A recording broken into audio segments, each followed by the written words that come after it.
Em nome de Jesus. Amém, igreja. Bom dia, graça e paz. Você pode se sentar. Quem puder me dar um help aí para devolver a minha mesa. Que bom, gente. Graças a Deus que a gente está reunido aqui para celebrarmos o nosso Deus. Começou fevereiro, segundo mês do ano. E nós estamos preparados, obrigado, Bar. Preparados aqui para continuarmos, né, a nossa caminhada. Graças a Deus. Tudo bem contigo? Coração tranquilo? Que bom.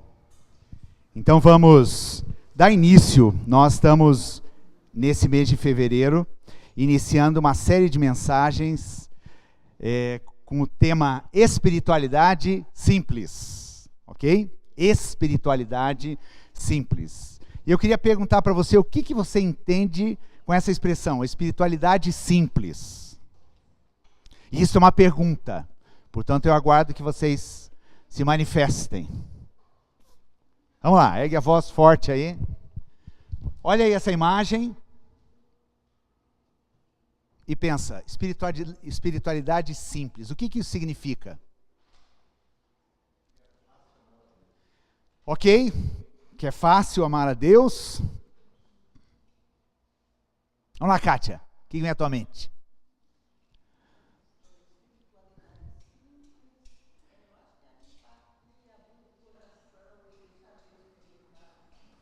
Ok, que bom. Alguém mais?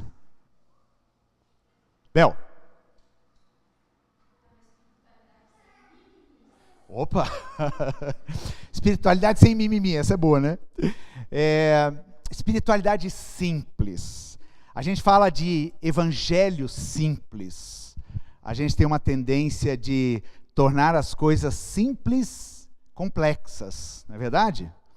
E às vezes a gente vai construindo uma espiritualidade que diz respeito ao meu relacionamento com Deus.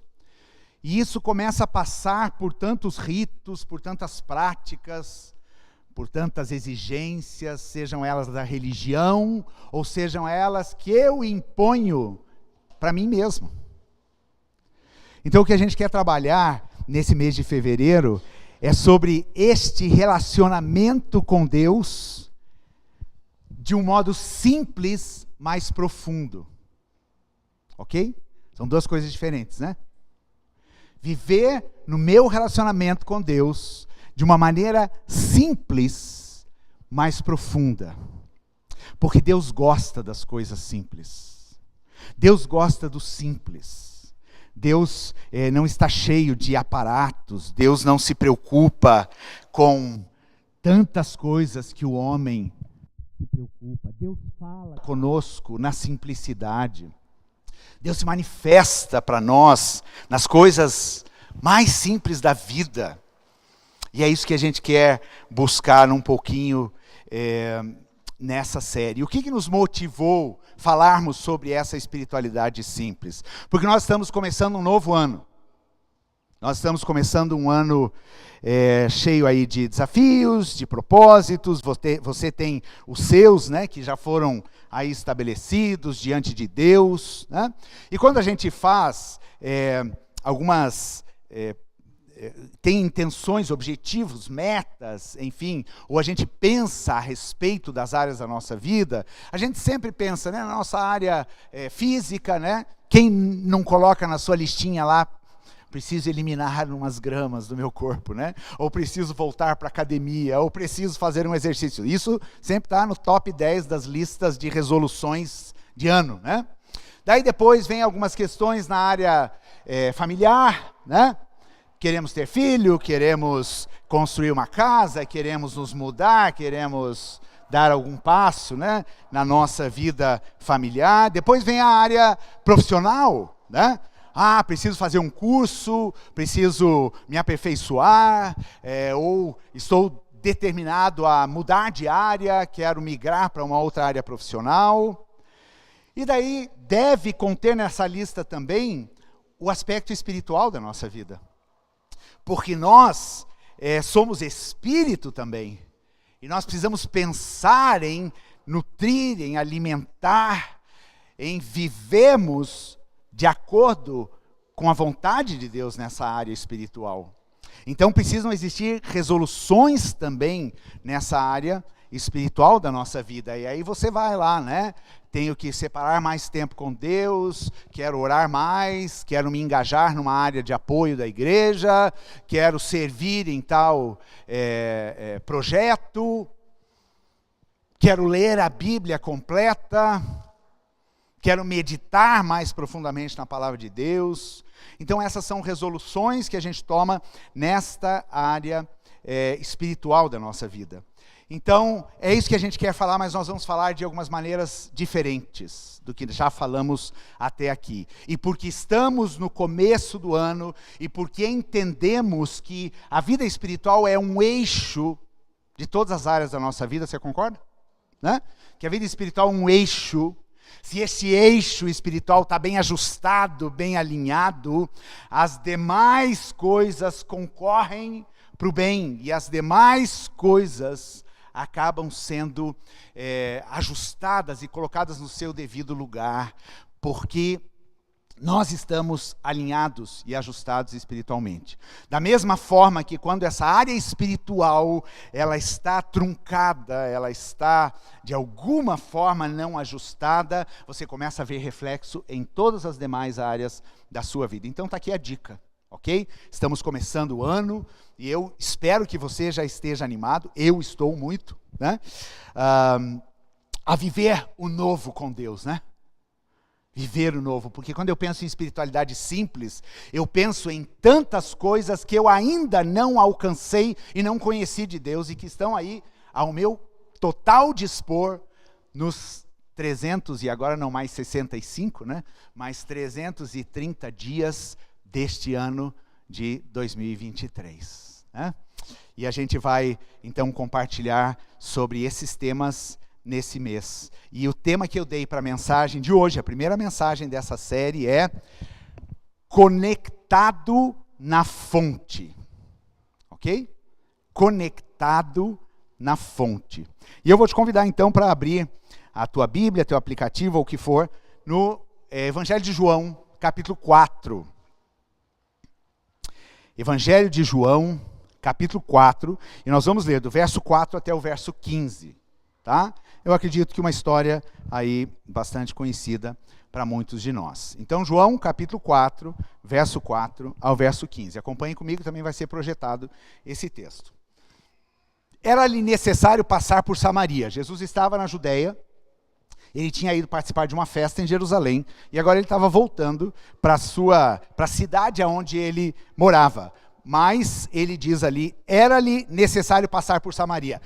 Nada na Bíblia está por acaso, né? Porque ali em Samaria vai ter um evento, um episódio, um acontecimento muito importante que a gente vai passar a ler aqui. Ok, pode rodar aí, Carol. Assim chegou a uma cidade de Samaria chamada Sicar, perto das terras que Jacó dera a seu filho José. Então ele remete lá ao passado, Jacó, né? Quando cavou um poço nesta região e o deu ao seu filho. Havia ali o poço de Jacó. Jesus, cansado da viagem, sentou-se à beira do poço. Imagina a cena, né? Use a tua imaginação, né? Jesus cansado, em viagem, indo para Samaria, tinha um poço. O poço é lugar do quê? Água, e ele se sentou à beira do poço. Isso se deu por volta do meio-dia. Como será que devia estar o sol? Né? A pino. Talvez então Jesus estivesse com sede, né? E senta ali. Nisso veio uma mulher samaritana. Jesus estava sentado e aproxima-se uma mulher, porque o poço era o lugar onde todo mundo recebia o provimento de água da cidade. Então ali era o encontro das pessoas, né? Mas era meio-dia. Calor, e estava Jesus ali sentado, e esta mulher veio para tirar água. E daí começa uma conversa muito intrigante de Jesus com essa mulher. Disse-lhe Jesus, dê-me um pouco de água. Os seus discípulos tinham ido à cidade comprar comida. Jesus estava sozinho ali. E ele pede essa mulher. A mulher samaritana lhe perguntou, como o Senhor, sendo judeu, ou seja, ela identificou Jesus como um judeu, e samaritanos tinham uma mesma origem, mas eram raças, de certa forma, diferentes. Os samaritanos haviam perdido a sua identidade judaica lá numa história passada. Então, não era lícito e não era correto o judeu se dirigir a um samaritano, ou falar com um samaritano. Samaritano era uma terra maldita para o judeu. E muito menos, então, com uma mulher. E então a mulher reage quando Jesus fala com ela. E ela diz então, como o Senhor, sendo judeu, pede a mim, uma samaritana, água para beber? Pois os judeus não se dão bem com os samaritanos. Jesus lhe respondeu, se você conhecesse o dom de Deus, e quem está pedindo água, você lhe teria pedido, e dele receberia água viva. Jesus já vai no ponto, né? Se você soubesse quem sou eu, a coisa ia ser inversa. Disse a mulher, o Senhor não tem com que tirar a água, e o poço é fundo. Onde pode conseguir essa água viva? Acaso o Senhor é maior do que o nosso pai Jacó, que nos deu o poço, do qual ele mesmo bebeu, bem como seus filhos e seu gado? Jesus respondeu, quem beber desta água, e aqui Jesus estava apontando para o poço, terá sede outra vez. Mas quem beber da água que eu lhe der, nunca mais terá sede. Ao contrário, a água que eu lhe der se tornará nele uma fonte de água a jorrar para a vida eterna. A mulher lhe disse, Senhor, dê-me dessa água, para que eu não tenha mais sede, nem precise voltar aqui para tirar água. Vamos ler até aqui, depois em casa você lê o restante do diálogo, porque isso aqui foi só a introdução da conversa. Conexão, conectado na fonte. A palavra conexão significa o quê? Talvez nesses anos, né, no nosso século, ou então nesta década que nós estamos vivendo, é uma palavra extremamente usada, é um conceito que está na nossa boca a todo momento, não é verdade? Conexão. E conexão significa ligação, significa vínculo. Quando diz respeito a pessoas, diz respeito a vínculo entre pessoas, tem a ver com união. Mas também a gente usa muito essa palavra quando a gente fala da internet, que também tem a ver com conectar pessoas, né? Conexão entre computadores, conexão entre dispositivos que se emparelham lá, né? Um celular com uma caixa que tenha Bluetooth ou qualquer coisa do gênero. Conexão. Conexão é uma coisa tão forte nos nossos dias, que quando você olha o teu celular e você vê sem serviço, já dá uma taquicardiazinha, né? Meu Deus, e agora? Como é que faço? O feed do meu Instagram não atualizou, não consigo ver mensagem, estou aguardando um WhatsApp de não sei quem. Né? E daí você começa a correr, né? Sobe em árvore, né? Começa a mudar, pôr posição do celular para ver se você consegue pegar algum serviço no lugar onde você está. Não é verdade? Ou então o teu pacote de dados já acabou, daí você tem que correr numa Wi-Fi aí, né? Em qualquer lugar que tenha um Wi-Fi gratuito. Por quê? Porque você precisa se conectar. Nós vivemos num tempo onde não estar conectado significa praticamente você não viver. Não é verdade? Conexão tem a ver com o nosso trabalho. A Cimeia e o Jadson trabalham com delivery, né? Imagina vocês sem conexão. Que desespero. Né? Conexão é importante para o nosso trabalho, é importante para as relações. Ontem nós saímos à praia, subimos à noite, meu pai disse assim, ele sempre fala, me manda um e-mail quando vocês chegarem. O e-mail é um WhatsApp dizendo, pai, chegamos. Né? E ele está lá, antenadíssimo, né? E logo ele respondeu, ai que bom, agora eu posso dormir. Então a conexão, ela é vital nos dias que a gente vive. certo? E a gente usa essa palavra direto. Estou conectado. Podemos conversar? Vamos conectar? E hoje acontecem aulas e chats e conversas, e você pode se conectar com pessoas do outro lado do planeta.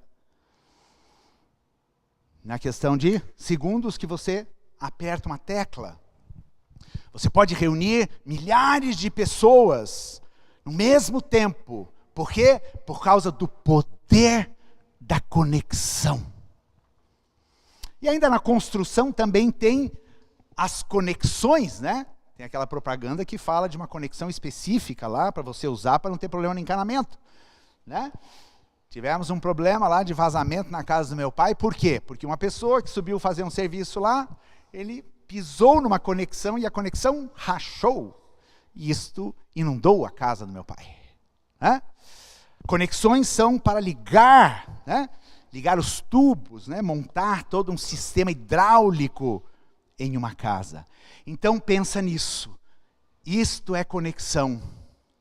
Isto é conectar-se. E quando a gente fala de espiritualidade, a gente fala de conexão com Deus, de conexão com o nosso Pai. Jesus, quando ele veio aqui nessa terra, ele veio fazer uma conexão, não é verdade? Jesus veio fazer uma conexão nossa com o Pai. Ele veio conectar, ele foi o nosso Wi-Fi. Ele foi a rede poderosa, né? Que nos conectou com o Pai. Ele disse, eu sou o caminho, a verdade e a vida, e ninguém vem ao Pai, sou eu que conecto. E o texto, tem um texto poderoso lá em 2 Coríntios, capítulo 5, verso 17 a 19, quando o apóstolo Paulo fala a respeito do ministério da reconciliação. Portanto, se alguém está em Cristo, é nova criação. As coisas antigas já passaram, eis que surgiram coisas novas. Mais um, Carol. Tudo isso provém de Deus, que nos reconciliou consigo mesmo por meio de Cristo, e nos deu o ministério da reconciliação. E o 19. Ou seja, que Deus em Cristo estava reconciliando consigo o mundo, não levando em conta os pecados dos homens, e nos confiou a mensagem da reconciliação. Depois você conta quantas vezes aparece essa palavra reconciliou, reconciliando, reconciliação. Nesses 3 versículos. E o que é reconciliar? É conciliar uma coisa que estava desconectada. É conectar uma coisa que estava separada. Nós não tínhamos conexão com o Pai, com Deus. Mas Jesus veio e nos conectou. Deu a senha para a gente do Wi-Fi, para a gente poder conectar com o Pai.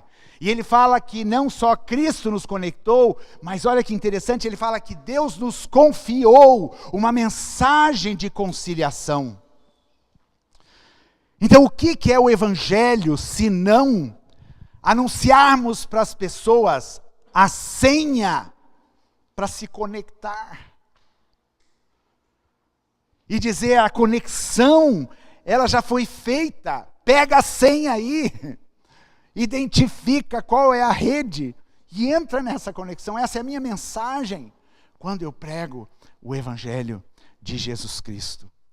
Então o ministério de Jesus tem a ver com conexão, com conectarmos com a fonte.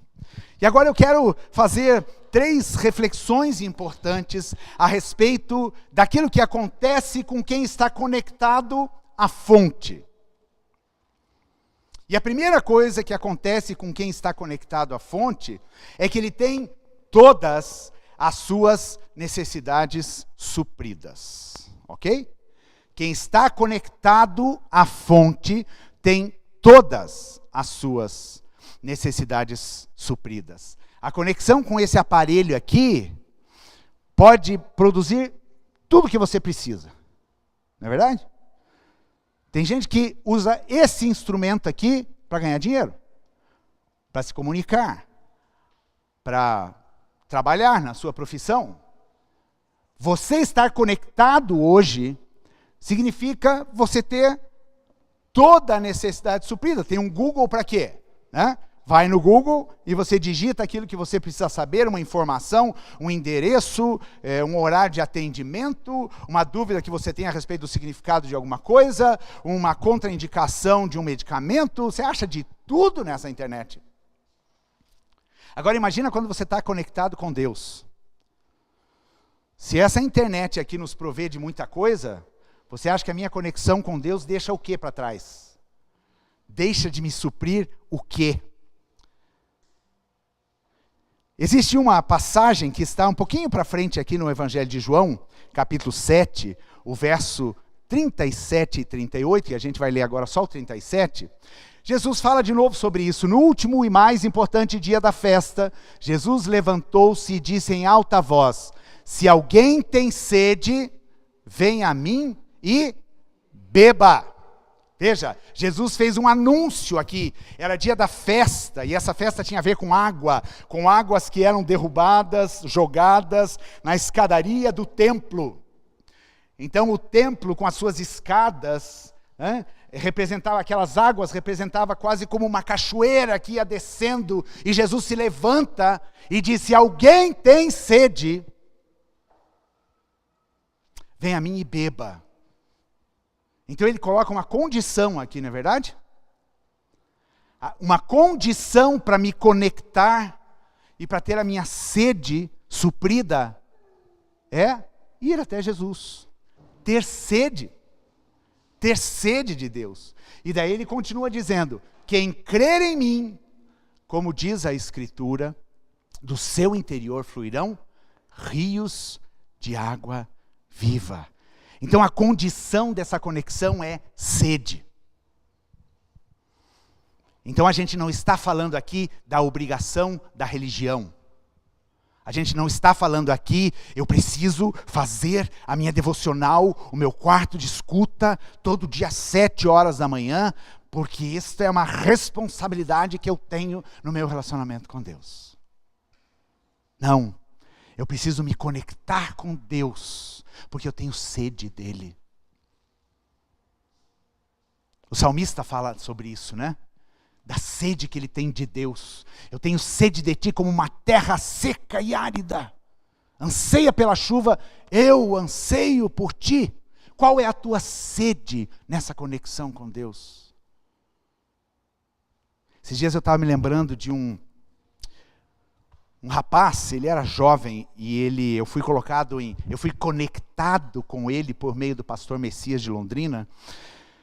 Um jovem, médico veterinário, muito bem sucedido profissionalmente e financeiramente, mas infelizmente vivendo um tempo de um câncer avassalador que o levou à morte meses depois que eu o conheci, talvez menos de 6 meses depois que eu o conheci. Mas aqueles 6 meses que nós vivemos e nos conectamos foram muito intensos. E eu me lembro que no segundo encontro, ou terceiro encontro que eu tive com ele, eu dei uma Bíblia para ele. E depois de alguns dias que nós conversamos, ele disse assim: pastor, eu já li o Novo Testamento inteiro. E ele me disse com muita tristeza e com lágrimas nos olhos, como que eu passei tanto tempo da minha vida sem me preocupar com a minha vida espiritual. Como eu tenho sede. E a sede fez com que ele bebesse dessa água. E ele morreu no Senhor. Olha só, hein? Os últimos meses de vida dele valeram a pena por todos os 50 e tantos anos que ele já tinha vivido. O que o levou à fonte? O que levou a ler a palavra de Deus? O que o levou a ficar? Ele falava que ele ficava sozinho no seu quarto, escuro muitas vezes, orando e falando com Deus e alinhando todas as coisas e ajustando, né, todos os seus erros, todos os seus pecados, para poder viver então a plenitude e daí então a promessa da vida eterna com o Senhor. Querido, a minha conexão tem a ver com a minha sede. Está com sede, ó? Vem e beba. E se você não tem sede, tinha uma propaganda de um refrigerante, né, um tempo atrás, que dizia o quê? Provoque a sua sede. E essa palavra é para te provocar uma sede. Como que é sentir sede? Ó, a Regina não aguentou e pegou a garrafinha dela também para beber. Isso mesmo, traz uma garrafinha aí, tem sede, ó. Como é sentir sede, gente? Tipo assim, nem a saliva não sai da boca. A língua começa a grudar no céu da boca. É aquela sensação assim que você está enrugando, né? Enrugando de sequidão. Provoque a sede. Como está a sua sede da sua comunhão com Deus? Como está a sua sede na sua vida espiritual? Se tiver aquela coisa assim, tipo, um golinho de água me satisfaz para a manhã inteira, provoque essa sede. Ela precisa ser provocada. Porque neste lugar, é neste momento que você vai experimentar Deus. Que você vai experimentar da provisão de Deus. Que você vai ver Deus te conduzindo. Deus te instruindo no caminho. Deus falando contigo. Deus suprindo as tuas necessidades. E ali é o lugar onde você vai ser suprido. Se você tem sede, vai lá e beba muita água. Eu contei que o ano passado, pelo menos os 6 primeiros meses, o que me mantinha de pé era o meu relacionamento com Deus. O tempo que eu ia para Deus, depois que eu tinha o meu tempo com Deus, eu conseguia levantar e viver a minha vida. E eu quero ainda intensificar cada vez mais isso. E o contraste de Jesus ali na conversa dessa mulher é fundamental e importante para a gente entender isso, porque Jesus fala, quem beber desta água... Quem beber desta água vai voltar a ter sede. E aqui ele está falando de 2 sedes diferentes, não é verdade? Ele está falando de uma sede física, mas ele está falando de uma sede espiritual. A sede física, você mata ela com um pouco de água, mas esse suprimento é superficial. Essa água não vai saciar completamente a minha sede. Daqui a pouco estou eu de novo com sede. Mas a água que Ele der, a água que Jesus me dá, esta me supre completamente. Agora, segundo propósito aqui, né, que recebe aquele que está conectado à fonte, é que ele carrega a própria fonte.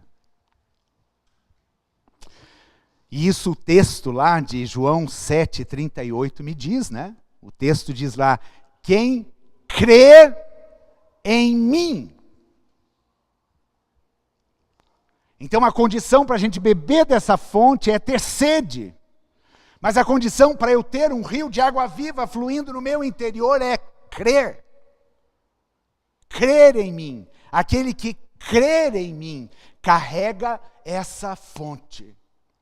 Então repete assim comigo. Eu carrego uma fonte de águas vivas dentro de mim.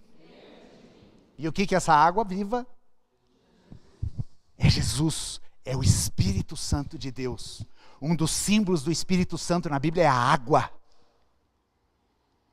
Porque a água ela tem o poder para tirar a sede. A água ela tem o poder de limpar aquilo que está sujo. A água tem o poder de purificar. Paulo fala sobre o lavar regenerador do Espírito Santo. Você lava com o quê? Com água. O Espírito Santo é um símbolo. Ou melhor, a água é um símbolo para o Espírito Santo. E Jesus diz, aquele que crê em mim, do seu interior, fluirão rios de água viva. Então pensa, isso significa conexão constante, porque eu carrego a fonte. A fonte está em mim. Não é uma fonte que eu preciso acessar num lugar distante. E sabia que muitas vezes a gente vive assim?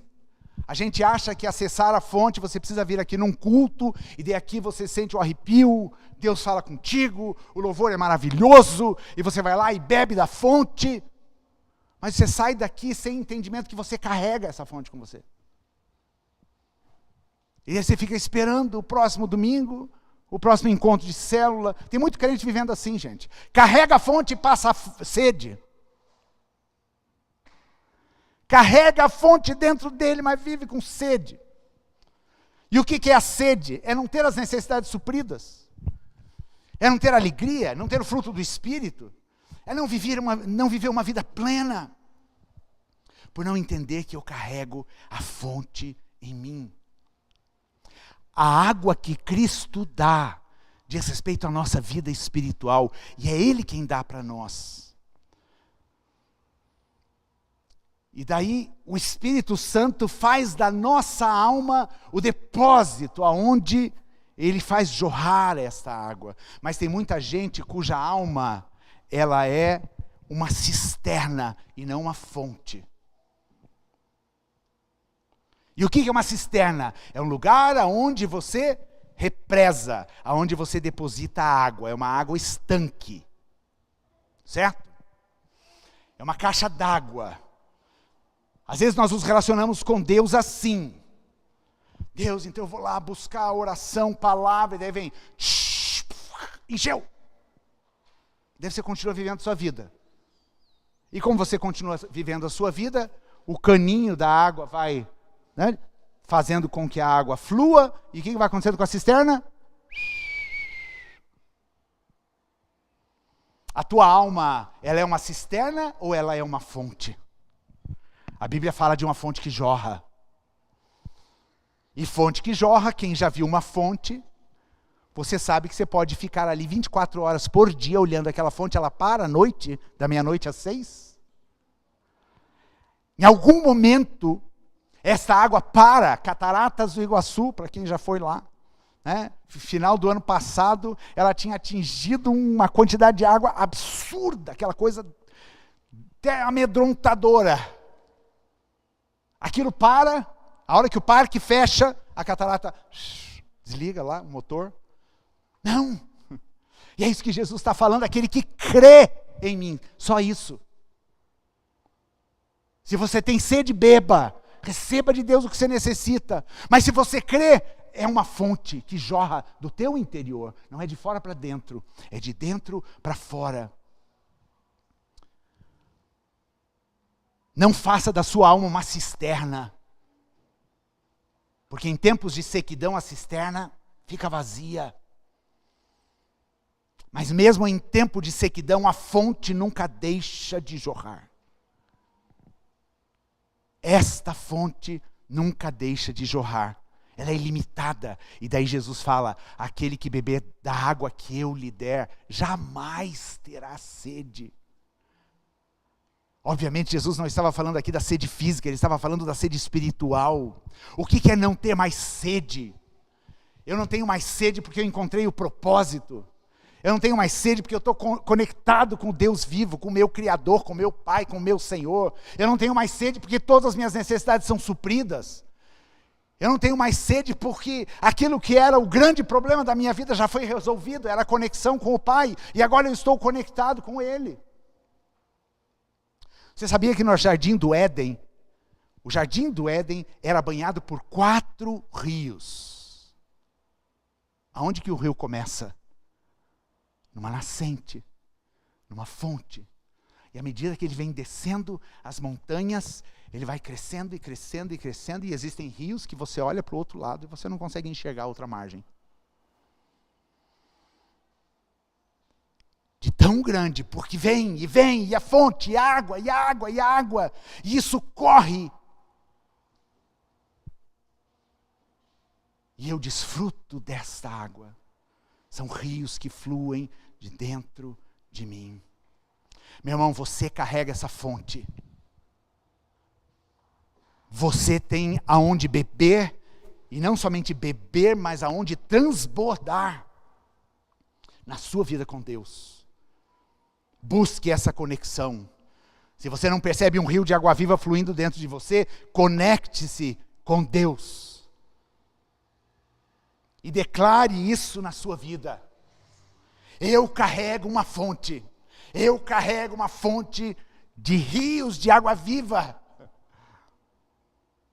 E esses rios trazem vida sobre a minha vida. É simplesmente crer no que a palavra de Deus diz. Como diz uma pessoa que eu ouço, não é autoajuda, é ajuda do alto. É crer na palavra de Jesus. Você crê no que Jesus diz aqui? Que se você crer nele, do seu interior fluirão rios de água viva. Ele coloca condições para isso. Ah, não, mas você é muito novo ainda na fé. Você precisa ler mais a Bíblia. Você ora só 10 minutos por dia. Você não faz boas obras. Então por isso que o rio não flui. Não, o rio não flui porque você não conecta. O rio não flui porque você não crê. E porque você não se posiciona. Então essa semana você vai se imaginar esse rio assim.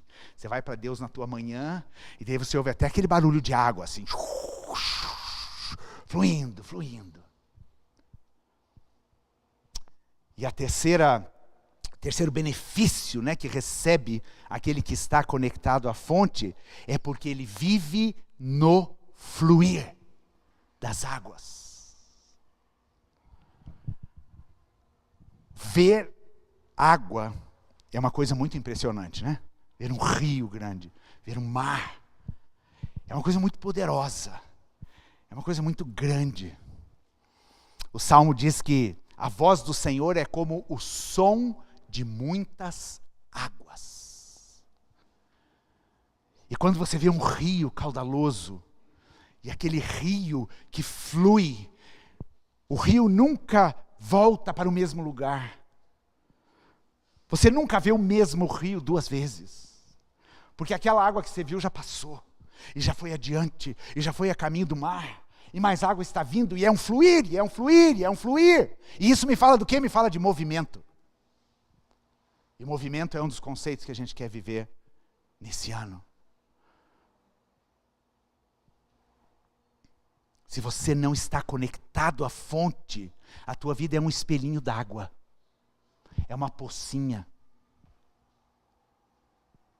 Mas se você está conectado à fonte, você carrega rios de vida. Existem navios grandes que não conseguem navegar em águas rasas. Se você está com um caiaque, ou então com aquela canoinha lá do pessoal do norte, né? Daí sim, você pode, né, pode ter 15 centímetros, 20 centímetros de água, você pode navegar. Mas grandes navios precisam de águas profundas. O que você quer navegar aí? Você se contenta em navegar na canoinha lá? Né? Sabendo que você está a 2 palmos do chão? Ou você quer navegar como um grande navio em águas profundas? E aqui falando logicamente da tua vida espiritual. Quem está conectado vive no fluir. João 4, 28 a 30. Voltando lá para a continuação da história dessa mulher samaritana. Olha que interessante o que diz aqui. Esta mulher, então, depois de ter conversado com Jesus, e ter tido um entendimento, uma revelação de quem Jesus era, no verso 28 diz assim: então, deixando o seu cântaro, a mulher voltou à cidade e disse ao povo: venham ver um homem que me disse tudo o que tenho feito. Será que ele não é o Cristo? Então saíram da cidade e foram para onde ele estava. Olha o que essa mulher fez. Ela se conectou com Jesus e imediatamente esse rio já começou a fluir na vida dela. Ela não se contentou em simplesmente beber daquela água e ficar ali, eu e Jesus. Ela interrompeu aquela conversa porque ela foi tão maravilhada que ela foi até as pessoas da cidade e falaram: eu encontrei alguém, e essa pessoa é o profeta, é o Messias, é o Cristo. Diz que toda a cidade veio com Jesus. Jesus teve que ficar mais 2 dias naquela cidade para pregar para esse povo. O desafio aqui é a gente deixar essa fonte fluir. Fluir até transbordar de dentro de mim e trazer vida na minha alma e vida no meu corpo. Essa fonte, ela flui lá no centro do meu ser, que é o Espírito Santo. Então ela invade a minha alma, ela cura as minhas feridas. Viver no fluir de Deus me dá equilíbrio em todas as áreas, me dá sabedoria, me faz desfrutar, me dá descanso para a alma e traz vida para o meu corpo. Viver no fluir de Deus. Jesus, quando está conversando com Nicodemos, ele diz assim: quem não nascer da água e do Espírito, não pode ver o reino de Deus. Nós nascemos da água, na barriga da nossa mãe. O nosso corpo é praticamente 60% de água. E agora Jesus está falando de uma fonte que flui, de rios de água viva que fluem do meu interior. E aqui ele está falando não do físico, não do natural, mas ele está falando do espiritual e do sobrenatural. O que alimenta uma caixa d'água? A conexão com a fonte. Se você fechar o registro dessa caixa, o que acontece? O fluir da água estanca. E no momento em que aquela caixa d'água baixar o seu nível de água, você já está na sequidão. O que você precisa fazer para que o rio flua? E para aquela caixa d'água também ser um reservatório, não uma cisterna só de guardar água, mas um reservatório por onde passa a água e flui a água. Você precisa deixar o registro aberto, só isso. Só isso, deixe seu registro de entrada aberto, nunca vai faltar água para você. Porque você está conectado à fonte. Deixe essa fonte transbordar na sua vida e fluir de dentro de você. E trazer vida não somente para você, mas trazer vida para as pessoas que estão à sua volta. A minha vida, o meu propósito é me conectar todos os dias com esta fonte. E eu me conecto com esta fonte quando eu creio. Tem uma canção que a gente canta, antiga já, que diz assim: deixa o rio fluir. Deixa o rio fluir. Não represe este rio de Deus que você carrega, essa fonte de água viva que você carrega. Como é que a gente represa? A gente represa com o pecado, a gente represa principalmente com a incredulidade.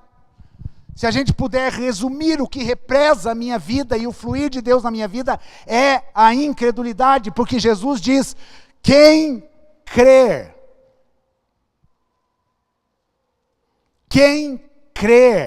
guarda isso, meu irmão, saia daqui com isso. Quem crer, do seu interior fluirão rios de água viva, que vão restaurar a sua alma, que vão restaurar o seu físico sair. O fluir das águas de Deus. A alegria. E como a Natália falou, a circunstância pode ser horrível, mas a água está fluindo daqui de dentro. Tem vida que sai daqui de dentro. Então na minha volta pode ter morte, mas quando flui essa água da vida, o que acontece? Traz vida para aquilo que está ao meu redor. Tarefa para a semana. Lembra que eu disse semana passada, né? Chega de ficar só aleluia, glória a Deus, que mensagem top. Não, tarefa de casa. Porque a gente precisa sair daqui com um desafio. E o desafio é você tirar um tempo do seu dia para se conectar à fonte. Dê o melhor do seu dia para você se conectar à fonte. O autor do Salmo 119, ele diz o seguinte, e eu já vivi isso em alguns tempos da minha vida e estou vivendo de novo. Ele diz assim: eu antecipo as vigílias da madrugada para meditar na tua palavra. Está te faltando tempo, meu irmão? Levanta mais cedo. Foi isso que Deus me falou um dia. Né, Kátia? É difícil, né? Porque hoje em dia, né, o mundo que a gente está vivendo diz que não, descansa. Faça no seu tempo. Isso aí é mentira, gente. É no tempo de Deus, não é no meu. Tire um tempo para se conectar a essa fonte. Aquele tempo que você para e você se conecta com Deus. Você conecta a tua mente com a mente do Criador. Você conecta o teu coração com o coração do Criador. E ali você se enche. Ali você bebe. Ali você desfruta. Eu queria que você ficasse em pé. Nós vamos ter esse momento agora de aceitarmos esse desafio. E logo na sequência a gente vai participar da ceia. E eu quero te desafiar a isso. Faça dessa conexão algo simples. Pastor, eu leio a Bíblia e não entendo. Peça para o Espírito Santo te fazer entender. Pastor, eu não consigo orar mais de 5 minutos. Peça, Senhor, me ajuda a ter prazer nessa comunhão. Ah, pastor, meu trabalho é difícil, a minha vida é dura. Eu acordo muito cedo. Pergunta para Deus, Deus, o que eu faço? Eu preciso estar conectado. Não coloque impedimentos, não represe esse rio que está dentro de você. Busque esta fonte. Conecte-se a esta fonte. Declare na sua vida, eu carrego a fonte. Eu carrego os rios de água viva. Porque Deus despeja sobre mim todo o tempo esses rios de água viva. As crianças estão voltando para a ceia, mas não vamos distrair, tá, gente? Deixa essa fonte fluir na sua vida. Deixa essa fonte fluir. Deus amado, obrigado, Jesus, por essa palavra tão simples, mas tão poderosa. O Senhor nos disse, aquele que crê em mim, do seu interior fluirão rios de água viva. Deus, e eu desejo esses rios fluindo da minha vida. Eu desejo esses rios fluindo na vida dos meus irmãos aqui, Senhor. Porque nós carregamos essa fonte. Essa fonte não somos nós. Nós não queremos reter esta água numa cisterna, num balde. Nós queremos que esses rios fluam sobre a nossa vida e passem na nossa vida como um rio poderoso e caudaloso e que traga a sua cura, traga a sua presença, traga a sua alegria, traga o seu desfrute para nós, Pai. Nós queremos viver isso cada dia, porque cada manhã nos é aberta a oportunidade da gente beber dessas águas. Da gente desfrutar dessas águas, desse movimento deste rio. Como é bom nadar num rio, num mar. Como é bom a gente ser envolvido pela imensidão das águas. E assim é o Senhor, assim é o teu Espírito. E o seu Espírito quer nos envolver na imensidão das águas. Nessa manhã, Senhor, nós dizemos que nós queremos nos conectar com a fonte. Não queremos em nenhum instante perdermos essa conexão com o Senhor. Ensina-nos, Senhor, até mesmo no nosso dia a dia, no meio dos nossos afazeres, das nossas tarefas, estarmos conectados. Lá no trabalho, resolvendo problemas dentro de casa, preocupado com as contas, mas ouvindo o barulho da água que está jorrando. E do rio de vida que está transbordando em mim, e que está fluindo por mim, e que esse rio de vida traga paz, traga segurança, traga descanso, traga alegria no meu espírito, Pai. Deus amado, nós te louvamos, nós te glorificamos, Jesus, porque não depende de nós. Tudo já foi feito pelo Senhor. Nós precisamos crer. Nós precisamos ter sede. E se porventura existem irmãos aqui cuja sede não foi provocada, eu oro, Deus, em nome de Jesus, coloca sal nessa alma, Jesus. Dá-nos uma sede maior do que a gente tem. Dá-nos aquele desejo intenso pela tua presença. Deus amado, que a tua presença se torne maior, mais poderosa, mais desejada do que qualquer outra coisa. Que a gente anseie pelo Senhor, como o salmista diz, assim como a coça anseia pelas correntes das águas, assim a minha alma anseia por ti, Senhor. Deus, provoca esta sede, este anseio, esse desejo do Senhor na minha vida, na nossa vida, na vida desta igreja, Pai. Provoca isso na nossa vida, Jesus, para nos conectarmos nessa fonte e desfrutarmos dela, Pai. Em nome de Jesus. Em nome de Jesus.